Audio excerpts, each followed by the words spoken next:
So we've got the FC Pro Live cards, and to be honest, they're all very okay. But there is obviously a silver lining for a lot of them. They are upgradable. So if you look at the points, you've got 3 points will give you an inform upgrade, so a +1. 6 points will give you a skill move weak foot upgrade. We then have 10 points, which is a roll plus an alternative position. 16 points is an inform upgrade, and then finally qualifying for the knockouts is another inform and +1 roll. So obviously it's skill move, roll and there is a total of 3 upgrades that you could go for. So for instance, for this, if we take Ake as an example, he could get a triple upgrade if Tex does manage to go through all the way to the qualifiers. He'll get another roll an alternative position, and is the potential of a 91. So I believe the lowest rated player is going to be 85. So for instance, if we took one of them, they could go all the way up to an 88 with a roll a skill move upgrade, and then also an alternative position. There is quite a few that are semi-decent, and if they do manage to get the whole upgrade, I think Ake, Jesus, Simons, even Benzema, to be fair, could be quite decent with that full upgrade. The only problem you got with a few of them is they don't have a skill move, a playstyle plus at all. So that would have been a really nice one, as to maybe have like a roll and then they either get an alternative position or one playstyle plus, depending on if they've already got one. So for instance, for Ake, he has got block, he could have the other one instead. So instead of getting the playstyle plus, he gets an extra roll or he gets an extra position. I don't think the upgrade of an inform would be kind of suffice for this, but I think with the roll as it's having that same...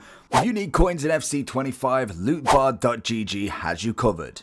They are the cheapest trading platform on the game, 8 to 10% cheaper than any others, 8% off if you use the code JT11 at the end at checkout, plus you get 5% extra on coins, with the fastest delivery system going, used by many FC25 creators such as Zorky, Manny Plus, and even pro owners. So if you need any coins, head over to lootbar.gg, make sure JT11's in the promo code, and hopefully you enjoy. Kind of same impact of a playstyle plus or playstyle plus, then obviously that could have been something decent to at least make someone at least semi-usable. Like, we look at a lot of these players, if you go to the whole team, pretty much the bench is predominantly away from a playstyle plus. If you got a Forsberg, if you manage to get him all the way up to an 89, for instance, but he still doesn't have a plus on the playstyle, it is going to have a big factor compared to another 89, an 88 with a playstyle plus. For instance, something like Incisive Pass. That's already going to be a big factor that you would take into a lot of these cards. Hence why a lot of them are obviously on the lower end. Now, I don't know every pro, so that is going to be something I don't really know on this. You can find it on Twitter. You've got basically every person is assigned a pro. I know, for instance, that Ake is assigned to Tex for Man City, and Anders has got Simons.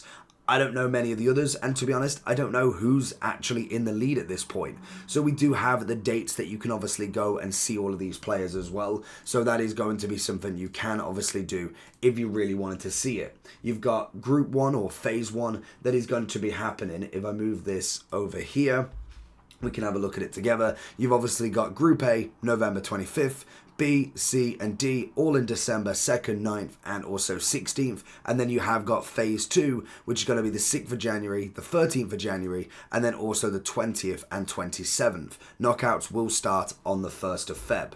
So where do these players land right now? Because that's going to be the big factor. That yes, they do upgrade and they're going to hold a live value, but where do they rank right now? Now, in terms of Ake, I think he's a decent card. He's not necessarily the worst centre-back, and he's most definitely not the best. He kind of comes in at that sort of Saliba level. Now, obviously, the block for me is not necessarily the biggest thing in the world. I think it's a decent card, and obviously, if Tex does turn it up, he could take it to the next level, and I think once we get to that knockout stage, I'll possibly do another upgrade on this list to see where everybody's at, because if we've got a fair few that have got that full upgrade, if we manage to get Ake, Simons, Jesus, and also Benzema all into that 90 and 91 above, that's going to really kind of change the definition of where these cards personally lie. When we're looking at the rest of them, I think Gravenberch always a nice one. But the problem you've got with a lot of these cards as well is there's evolutions that have taken these cards to that next level already. When we look at Gravenberch, for instance, he's coming in at 900,000 coins. If you look at his 78, we have had a pretty decent upgrade across the board with a lot of these evolutions. So if we was to have a look, for instance, just at this one, I know the Rapid Plus isn't necessarily your favorite, but when we look at the stats difference, if he doesn't manage to get the upgrade, you might as well have just kept with your evolution. So that is something to always consider. But the big thing is they have given him that long ball pass, which I think is absolutely fantastic. So I think when we look at the two here, I'd definitely put them into that S category.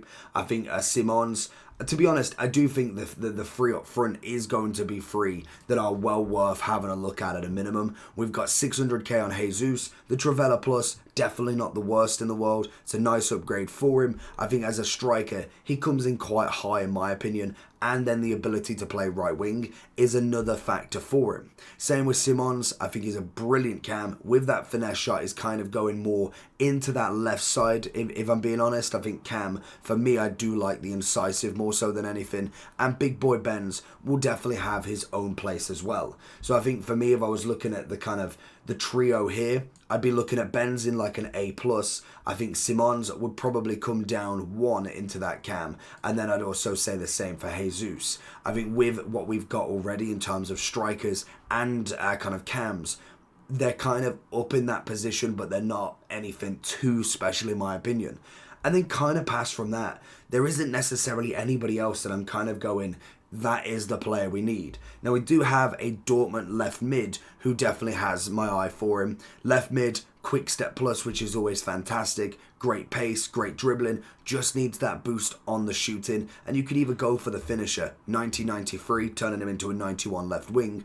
That for me is a great possibility, and he most definitely will have that ability to really push it forward. Or you go for something like the Hawk, which is what everybody else is suggesting. Personally, for me, I do like the finisher. I think the strength bonus isn't necessarily what I really need. A +4 on that, jumping and aggression, isn't going to make that total difference for me. Or you just go all out hunter. You get the 99 pace, you get the max shooting, the dribbling should be able to keep him by, but it will again depend on when your ability's going for the pro that's using him. But I think he's an easy A+ in my opinion.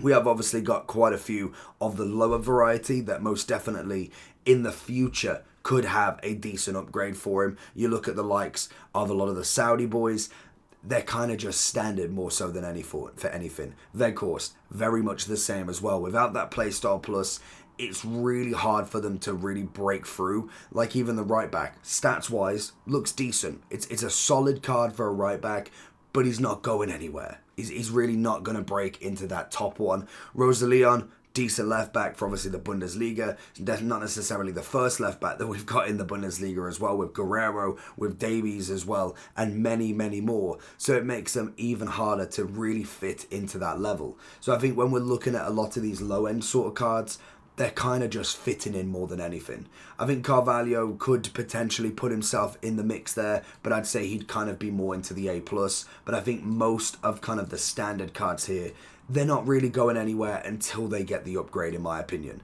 Maybe Veghorst could potentially put him in the A just for that nostalgic power header vibe and having that playstyle plus, but it's really going to be that or nothing.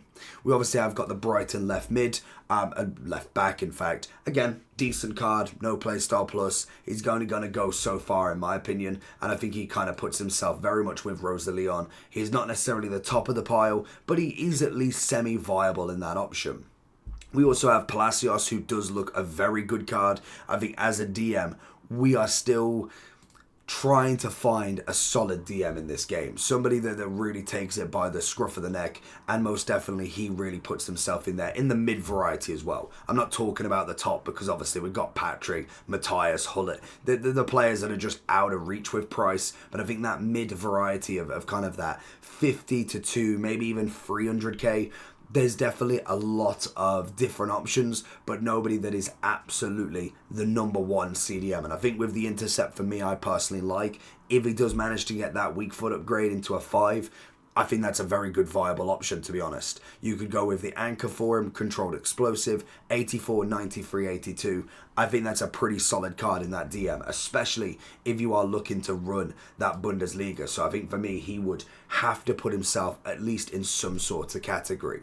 We have then got Amrabat, CDM 87, again, not terrible, but really puts himself a little bit lower with that no playstyle plus. Again, like we say, the playstyle plus is absolutely massive in this game, especially when we are now starting to get more and more role plus pluses. We need more from him. We have got the Ipswich CDM. Again, nothing crazy from him. It's got some nice options with that defensive ability, but again, I wouldn't really put him too high on the list without a big upgrade. Same with Forsberg. I think he holds some weight in that cam. He normally has a pretty decent set of skills, decent pace for a cam. Obviously, shooting's up there, passing and dribbling are fantastic alongside that 4-4. If he does manage to get the upgrade, maybe then added a playstyle plus from, say, an evolution, that could really put him in that next sort of category. Which leads us to Oxlade, Insigne, and also Osimhen. Now, this is the first card for Osimhen. He's managed to get himself into the 88. Obviously, they don't want many cards going above that 91, but he's got the power shot, which I'm a big fan of. He's, again, kind of in that sort of A+. I'm not necessarily a massive fan of the card in himself, but I think stats-wise, he puts himself in there at the minimum. Like, you've got to give him that respect up there. But for me, without the necessary links with him, not necessarily having a crazy amount of icons yet until we start getting the 90+ cards, he's kind of just there at this point. Now, obviously, Ox and Insigne coming in at a pretty reasonable price. You've got 30k and give or take 40k. It's a nice upgrade. Obviously, with Ox, it's going to be a fantastic link for Osimhen, so that is something you can add to him. It's not necessarily going to be a super link because he's in a different team and obviously in a different nation, but it's starting to grow that lovely kind of Turkish league links. You've obviously got Amrabat as well you could throw into the mix, and a few specials. Obviously St. Max is going to be one that I think everybody must have at least had a look at in a minute, and also Ziyech is up there as well. But when it comes to Ox in terms of himself, power shot again, I would have preferred maybe a quick step if he's going to be on the right wing. But again, he could go into the cam. I think that's more of a suited position for him. But it still works either or if you wanted to get him in. Whereas Insigne is kind of very much nostalgic. Like, he'll get an upgrade. He'll get a nice upgrade at the end of the game, as he always does. He's always about the pace and the dribbling. Shooting-wise is actually semi-decent for the card. And he's got a decent amount of passing with that technical. Now, obviously, technical is not necessarily my personal favourite, but it can be for a lot of people. But I think I would be kind of looking around this sort of links, in my opinion. I don't think there's anybody that's absolutely a wow factor as of yet. But if, like I say, with Gravenberch, if he does manage to get to that full 90 upgrade, I think that could be a centre mid we actually look at. And then I think as well, when we look at a lot of these, if they were to get that full upgrade, I definitely think they would be putting themselves into the more topper categories than the lower. So let me know down below, have you managed to get any as of yet? Who is the best pro at the moment? Is it Anders? Is it Tex? Is it somebody I've personally not heard of? I've not necessarily been keeping up to date with all of the pros, so I don't know who's actually the absolute number one. Let me know down below what you think though, and I'll catch you all for the next one. Peace.